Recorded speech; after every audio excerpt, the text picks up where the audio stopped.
Hello Scorpio! Salamat sa pagbisita o salamat sa pagbabalik. Ito po ang inyong Sun, Moon, Rising Sign, and Venus General Reading para sa sign ng Scorpio.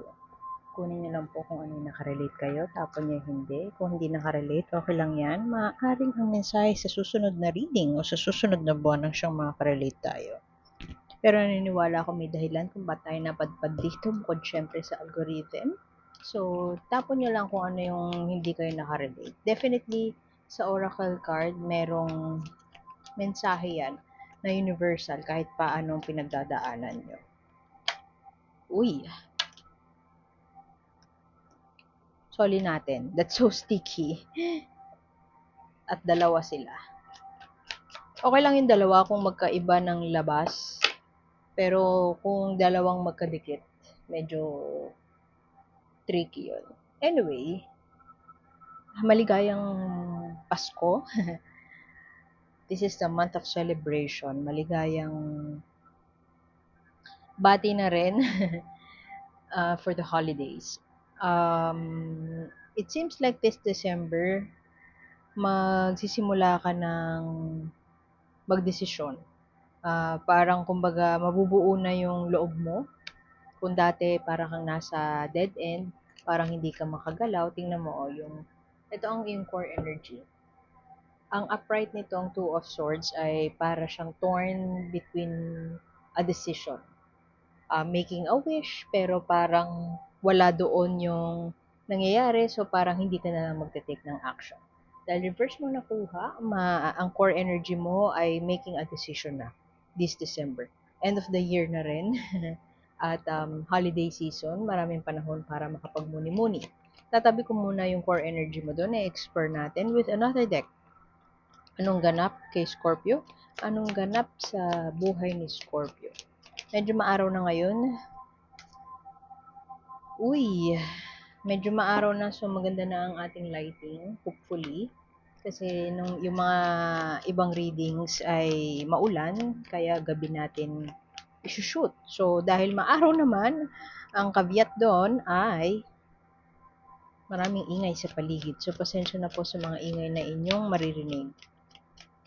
Five of Wands, maaaring ikaw ay in disagreement about something with your partner o pwede din katrabaho, magkaiba kayo ng opinion, magkaiba kayo ng path na gustong tahakin. Ang core energy mo pagdedesisyon. So mukhang this month you would take yung path na gusto mo mangyari. Kung titingnan mo yung card na yan, tingnan mo dalawang grupo, magkaiba, magkasalungat sila ng gustong tahakin. Isa ka dyan. Pwedeng meron kang kakampi, pwedeng mother-in-law mo pa yung kakampi mo, sa path na gusto mong tahakin. Pero yung partner mo o yung asawa mo ay iba ang path na gustong tahakin. Pwede din naman yung iba sa inyo in a same-sex partnership at hindi kayo magkasundo ng mga ibang tao sa paligid mo. You are always trying to prove yourself. You want to fight for whatever you believe in. Pero for some reason, merong pumipigil. Merong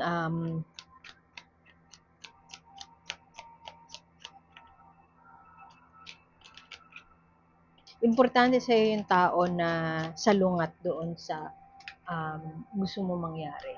Kaya parang for some reason gusto mong sundin kung ano yung uh, suggestion niya, pero yung puso mo hindi sang-ayon doon sa suggestion niya.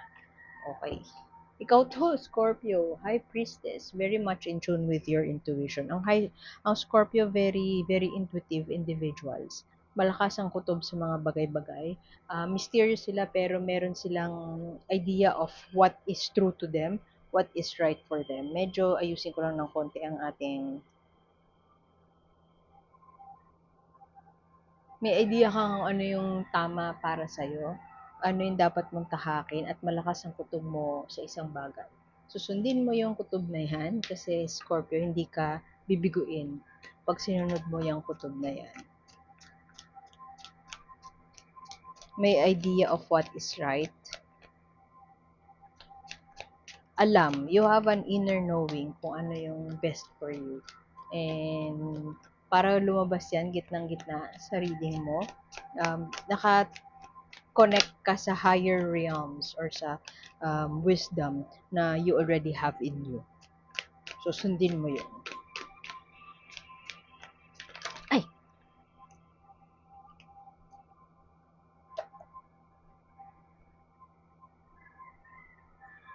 Uubos na ba pasensya mo?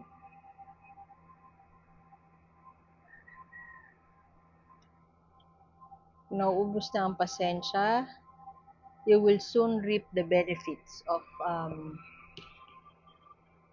gumulo na naman, sorry. You will soon reap the benefits of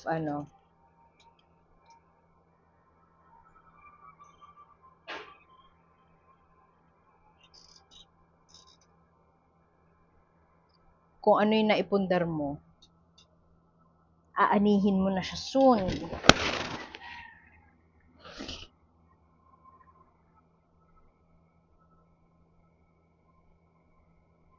At magkakaroon na ng bunga.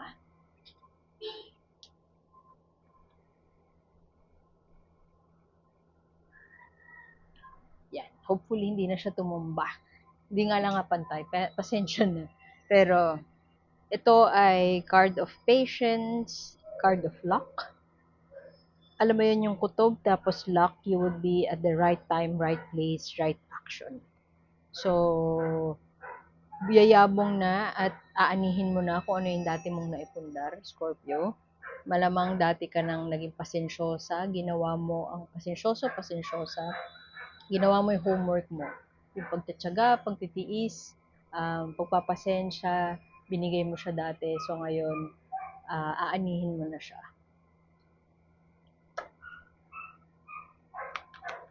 Maganda. Maganda ang cards mo. Di ba sa inyo pwedeng dealing with a Sagittarius or may Sagittarius sa chart, sa natal chart? Kasi parang, if I'm not mistaken, Sagittarius din yung nakakuha niyan. Ito, swerte. Maraming options.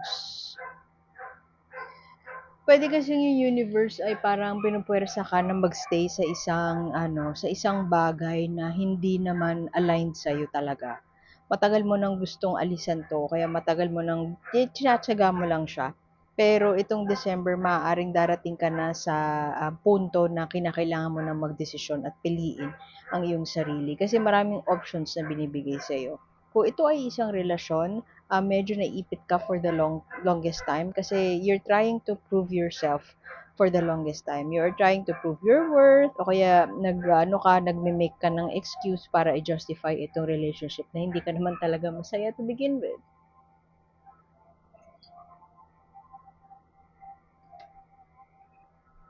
Pero you will be presented with a lot of options. Pwede kasi yung disagreement na yan with um, in-laws mo or mga kaibigan mo, sabihin sa'yo na, hindi, wag ka umalis dyan kasi, mas beneficial siya sa'yo. Pero, hindi talaga eh. Alam mo yon sa loob-loob mo, sinasabi mo sa sarili mo, hindi siya ganun ka-beneficial as people think it is.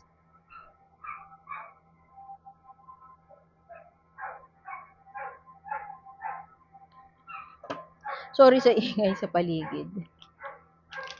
Maingay yung animals ng kapitbahay namin. Which is quite normal naman sa Pinas. Kaya pasensya na. May nahulog kang card. Uy. It's time for you to plan. Pwede ibang tao to. Kasi ano to eh, Libra, Aquarius, Gemini. Pero I don't feel like ibang tao to. Feeling ko ikaw to. Very intelligent. Tingnan mo yung mata niya o nakalabas. Alam mo yung mapagmasid, mapagmuni-muni. Hindi ka basta-basta umaakto based on impulse, kundi pinag-iisipan mo at pinagpaplanuhan mong mabuti bago ka kumilos. At tinitingnan mo yung paligid mo kung paano ka gagalaw relative doon sa paligid mo. Pwede kasing issue to with the family, hindi ka pa makaalis, pinagmamatyagan or pinagmamasdan mo pa yung tinatansya mo pa yung paligid mo. Hindi ka basta-basta kikilos without having a plan or having a strategy. So, mukhang yung iba naman sa inyo, pwede nagtatanga-tangahan, na parang kunwari ano siya, hindi pa siya gumagawa ng move, pero ang totoo pinaplano na ni Scorpio ang kanyang graceful exit. So kung ikaw ay cross-watcher at ikaw ay in a relationship with Scorpio, maaaring si Scorpio ay nagpaplano na ng matindi. Hindi ko sinasabi na pigilan mo siya, pero kasi hindi na siya mapipigilan. Darating ang punto na makakapagdesisyon na si Scorpio. Maaaring yung iba sa inyo matagal nang parang trying to prove his or herself. Tapos, alam mo yung ano, trying to fit in, pero alam niya sa sarili niya na hindi siya gano'n na tao. Hindi siya yung tipo na mag-a-adjust sa mga tao sa paligid niya na I mean, karamihan naman sa ating Pinoy gano'n, nag-a-adjust sa mga tao sa paligid niya. Pero si Scorpio, hindi siya masaya sa pag-a-adjust na yon. It's not like magtatagal siya sa pag-iinda ng putting her or putting him inside the box. Kasi marami siyang options. Maraming options si Scorpio at maaring matigas ang ulo niya, pero alam niya kung ano yung gusto niya. At nagpaplano na siya kung paano ipupursue yung gusto niya. Pwede din kasi na pinapapili ka, yung iba sa inyo pinapapili kung love life o career, may kinakailangan i-give up, at kung ano yung tingin niya nagdadala sa kanya ng satisfaction, yun ang pipiliin ni Scorpio. Success. Tingnan mo yan, no? Moving towards a certain path. Nagmamadali siya, nakakabayo siya. Papunta na siya sa isang destinasyon na ready na siyang puntahan. So, tingin ko, kung ano man ang kung ikaw ay parang napapasubo sa isang bagay na hindi mo gusto, Scorpio, I feel like si universe ay gagawa ng paraan para dalhin ka sa isang path na talaga magsasucceed ka. Kasi marami kang options eh. Kung ikaw yung partner ni Scorpio at nililimitahan mo si Scorpio, sorry na lang kasi mukhang magdedesisyon na si Scorpio at kahit papigilan mo siya, kahit anong gawin mo, hindi siya mapipigilan for one. Pangalawa, magsasucceed siya kung halimbawa piliin niya na lumayas na sa poder mo, magsasucceed siya. Gagawa sa universe ng paraan para maisakatuparan or ma-manifest ni Scorpio yung karapat-dapat para sa kanya. It feels like pwede kasi na ano eh, hindi siya halimbawa gusto overseas work ni Scorpio, matagal niya na sinasabi, o kaya gusto niya mag-aral. Tapos hindi mo pinapayagan kasi walang mag-aalaga ng mga bata. Example lang to walang mag-aalaga. Example lang pero pwedeng may iba sa inyo na ganito yung sitwasyon. Hindi niyo pinapayagan kasi walang mag-aalaga ng mga bata. Ngayon, mabibigyan ng offer. Bibigyan ng offer si Scorpio para mga ibang bansa. At yes talaga siya. Mag-yes siya doon kasi mukhang career related yung success na ano na ibibigay ni universe kay Scorpio kasi 10 of Pentacles to. Life well lived. You will live a life well lived if that makes sense. Kasi si Scorpio ay nakikinig sa kanyang kutob palagi. Maraming magtataas ang kilay sa mga kutob na yan ni Scorpio pero hindi siya nagkakamali. Ganon ka psychic. Psychic si Scorpio eh. Ganon ka psychic. Ganon ka ano. Yung iba, they would find yung mga pinagsasabi ni Scorpio ay ridiculous. Pero si Scorpio ay, ayun na nga, pag-aaral. Si Scorpio ay anak ng Diyos. Hindi, lahat tayo anak ng Diyos. Pero si Scorpio, malakas ang ano niya, connection niya with the spirit. Ganyan. Sabihin na lang, lagay na lang natin, let's just put it that way. Okay, for some of you, you would invest o kaya aanihin nyo na yung mga matagal nyo na pinundar. May wallet sa ang tawag ng kaibigan ko doon, may wallet sa balat. Halimbawa, di ba nasabi ko kanina na akala nyo lang, halimbawa, nagtatanga-tangahan nga, ganyan. Akala nyo lang napaka-vulnerable at walang balak si Scorpio. Pero ang totoo, ang dami niya nang naipon, tinatago niya lang sa inyo. Kung Sagittarius yung partner nyo, alam mo yun, magagalit pa kayo dahil nagtago siya sa inyo. Nagkim-kim pa. Pero ang totoo, pinoprotektahan niya lang kung ano yung meron siya. Maraming biyaya, financial blessings. Kung hindi pa dating, ito ay naitago na, naipundar na ni Scorpio, pinagsumikapan niya, pinagpaguran niya. Pwede din naman na iba sa inyo, si Scorpio ay mag-aaral muli. Ito ay period of December would be a period of hard work, of perseverance, of saying yes to yourself, of making a decision.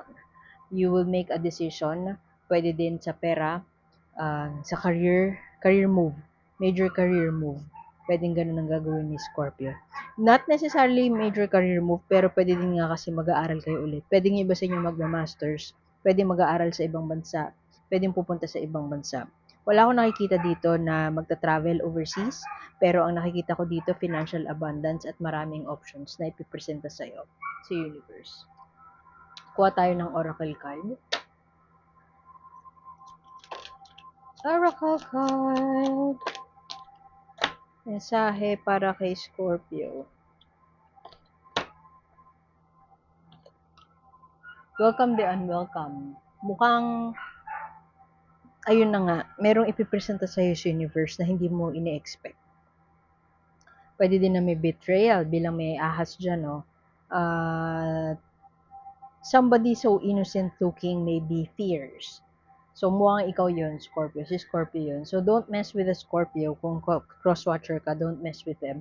Kung ikaw naman, Scorpio, be prepared na mapresentahan ni universe ng isang bagay na hindi mo ina-expect, ng isang bagay na iba sa inaasahan mo sa pinlano mo. Kasi, this is something that will bring you to a path na ito, yung life well lived at yung abundance coming. Kasi, there's a surprise coming from the universe. You have just to be open to it. So, like, share, and subscribe lamang po. Iwan ko na yun doon. Salamat sa pagbisita, Scorpio. Sorry sa magulong camera at maingay na background.